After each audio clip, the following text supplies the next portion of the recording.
I hope you enjoy it and I hope you guys learn a lot about it. So, what is ODE? If you're thinking, or for anyone that's new to maths. So, basically, an ordinary differential equation, also known as ODE in mathematics, is an equation which consists of one or more functions of an independent variable along with their derivatives. A differential equation is an equation that contains a function with one or more derivatives, but in the case ODE, the word ordinary is used to derive of a function for a single independent variable. And if you still don't understand it, you could read the points that I have here. I've simplified it out more. So next, you're probably thinking, where does ODE stem from? What's the originality? Who came up with such a this thing? So ODE stems from differential equation. People tend to call it the brother of differential equation because they're very similar, and it stems from calculus in specific. And two people that started are Sir Isaac Newton and Sir Godfrey. So the three equations that you can see here on your right are the first three equations that Sir Godfrey has put out of the ordinary differential equation.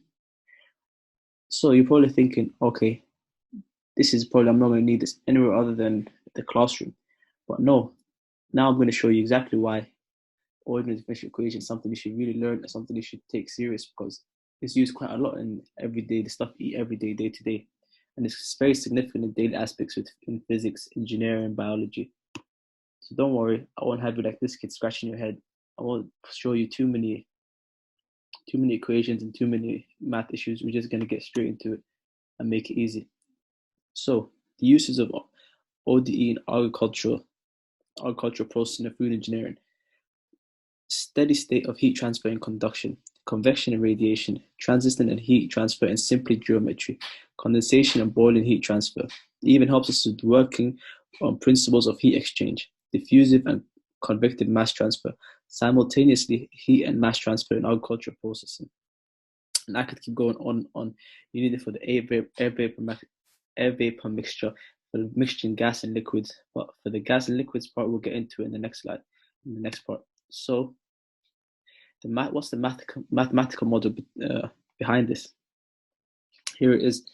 In the mathematical language, the general nonlinear module may be written as ODE here, and to more simplify it, it could be written over here. So if you're thinking, how do I use this? How does this have anything to do with food? So you'd solve the mathematical. First of all, the nonlinear values, they need to be known or figure out, e.g. during experimental data. So when you solve the mathematical module, once correctly formulated, the solver of the mathematical module can completely rely on the mathematics and have mathematics and come from where the solution stands. And he can use the theoretical value to calculate how much is needed and what, why, and when. So let's keep it going since we're very short on time, only 5 minutes. So now we're going to speak about the equation of continuity. So the mixture of liquid gases is one of the most common unit operations in food industry. Mixing increases the homogeneity of a system by reducing the non-uniform of the gradient in composition properties of temperature. We can model the mixture problem by using differential equation. For example, consider a tank with X amount of gallons in a solution and IB of a substance S is dissolved and a second flows into the tank at a rate R1 gallons per minute. This solution containing P1 LB gallons per minute and S. Finally, the mixture in the tank flows at a given rate R2 gallons per minute. Now we have to a number of pounds P of S in the tank at T less than 0. So don't let me bore you with numbers and calculations. The point I'm basically trying to see, for us to be able to mix all of this and use this processor, we have to know how much time it's going to take and how much solution it's going to need and all of that. So the equation of continuity basically in its most simplest form is rate of flow in minus the rate of flow out. It helps us when mixing liquids, gases, and solids, or when mixing any kind of solution in the food industry. And it's very important.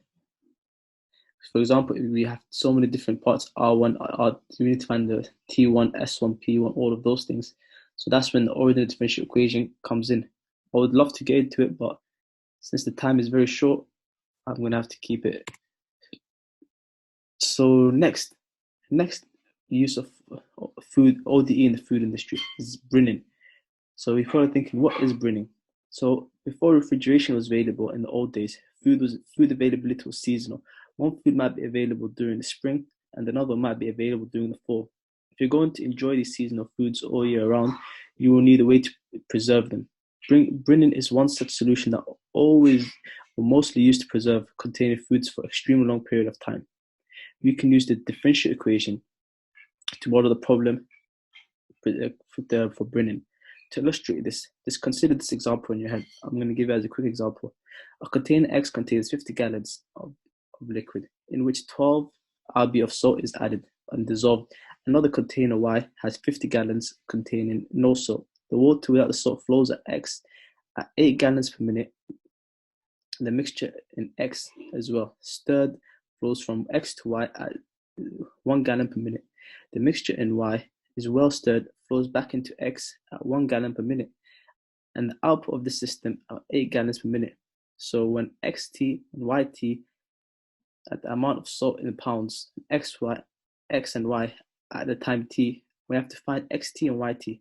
So to deal with this kind of problem, you're going to have to determine XT1 and YT. So the only way we could do this is by using the differential equation as follows. I'll have the equation on the next slide, but this is just some of the few examples that we use in the food industry. There's many more things to use because if you're thinking, yeah, I can just put everything into the machine, no, you cannot, because you're gonna you have to find the theoretical value first, how much of each thing is needed, what works, and to make everything work perfectly fine. So as you can see, the foods right here, the only reason that they're being able to be eaten for so long is due to the brinning, because it this process preserves food, presents molds, and works best on meat and requires salt.